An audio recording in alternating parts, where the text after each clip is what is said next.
Well, here we are again, spending a couple of minutes together around what is probably the most important concepts of our lives. When I was 18, a friend of mine and I decided that we were going to travel across Australia and do it as quickly as we can.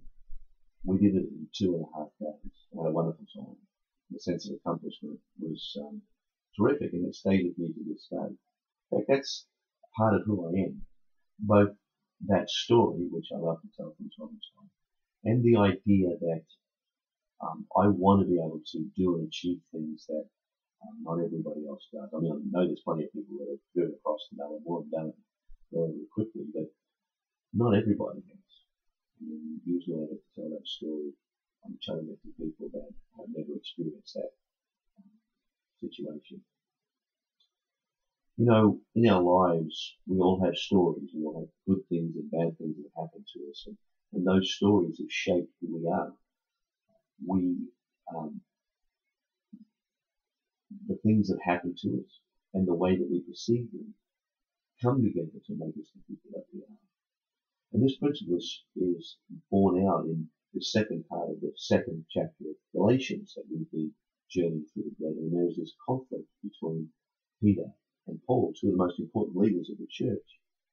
Peter, not long after the birth of the church, had an encounter where God showed him that it was no longer important to hold on to the Jewish rules with regards to the way we eat. And he lived out a certain freedom from that point on, but apparently at some point, under the influence of people that no doubt he respected or admired or at least desired their respect, he began to try and reinforce the opinion that it was important to observe Jewish rituals with regards to what we eat. And Paul confronted him on it. Said, this is just not the way it is.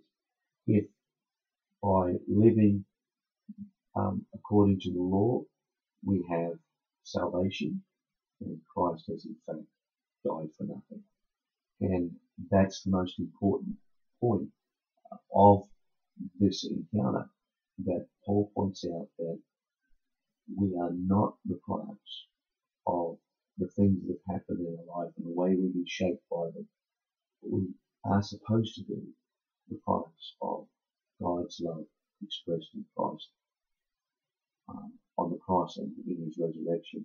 And so he says in the 20th verse of Galatians, and we are in fact going to spend a number of weeks on that verse, but let me introduce it.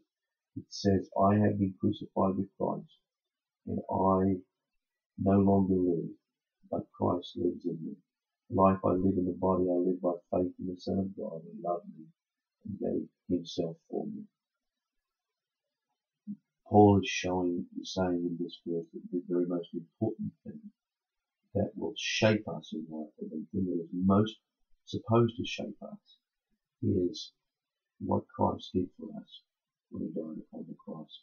We are going to spend a couple of weeks on that, but I want you to be thinking through this week and through these next couple of days about how your life, and I'll think about how my life is shaped by the things that have happened to us, and my thoughts about them, and how much it's shaped by the love of Christ.